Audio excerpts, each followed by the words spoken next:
Greetings, family, friends, and survivors. Well, this is the first mock-up. See if everything fits. This is that Tomahawk chipper built by Troy-Bilt. I bought it for $50 on Craigslist. And it didn't have an engine or the motor mounts. But I noticed that the thrashing hammers and the chipper wheel, the bearings, the chipper knife was really in great shape. Looks like somebody bought it. These went for about $1,900 back in 1991 through 93.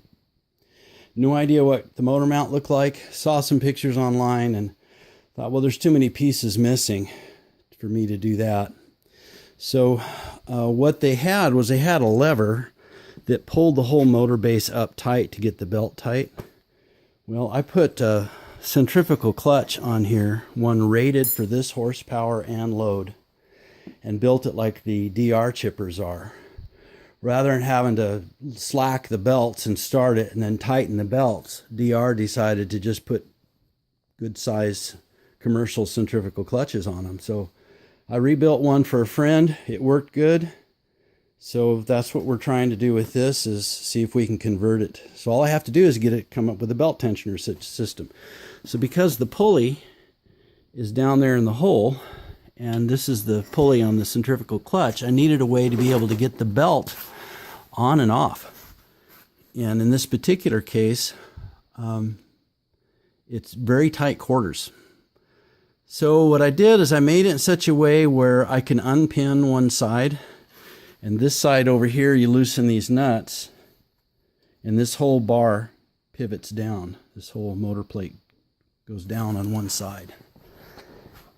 You can see a hinge here that we made, and you loosen these nuts, that one back there.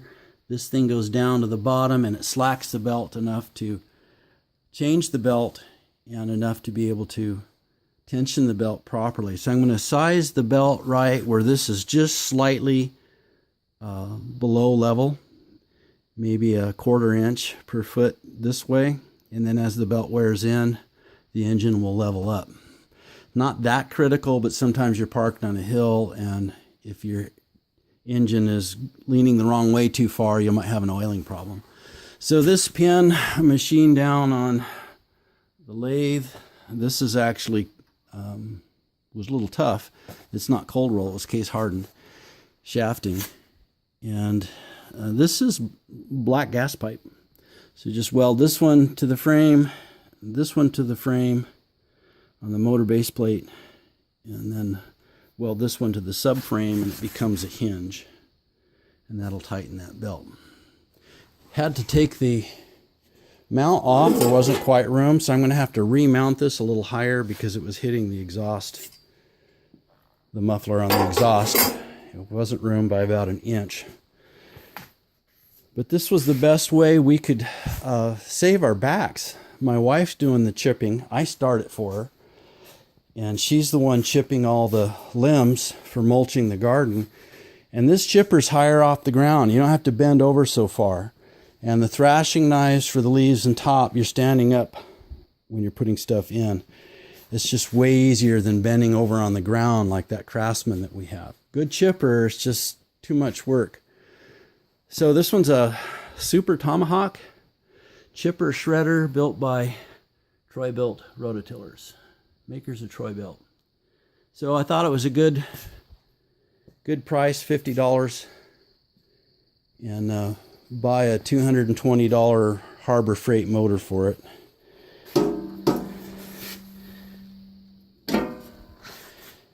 And we'll see how it works.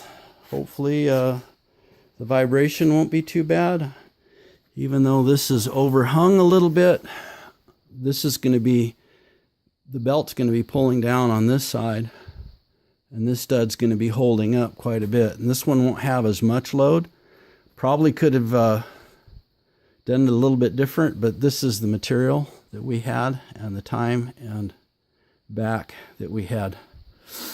I did a little welding here over the last few days with a wire welder, just welding up this frame and building the hinge on the other side.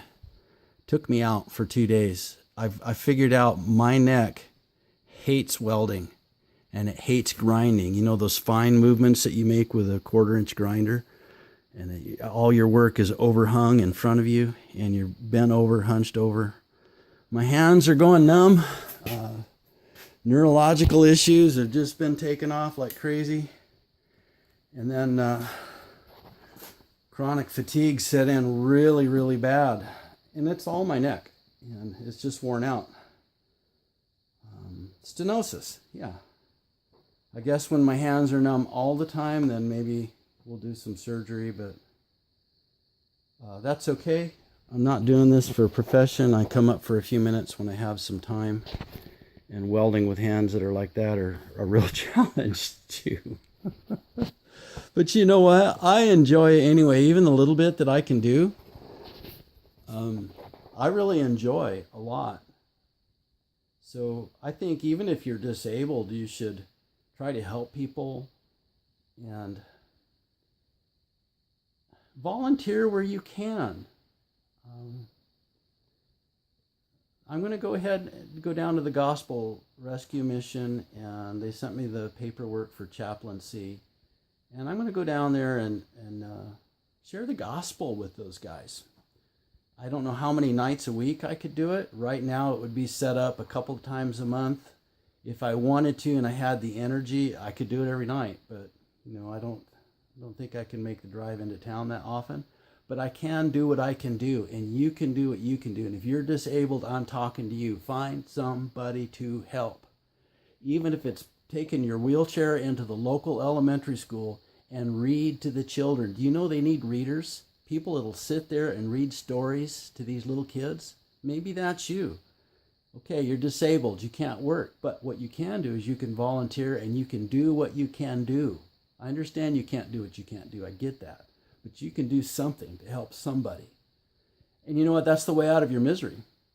The truth is, the most miserable person in the room, if you gave me a room of 100 people, and I could say the most miserable person in that room is the one that's thinking about self all the time. Can't get his mind off himself. How is this all affecting him? What can he get out of it? It's the evil trio, me, myself, and I. I. Get out of there. All you got to do is serve someone else. And I can tell you in a room full of 100 people, and I've seen this over and over again as a pastor, the happiest person in the room is the one serving others. Others. An acronym for joy. Jesus first, and then others, and then you. Works for me. Have a blessed day, folks.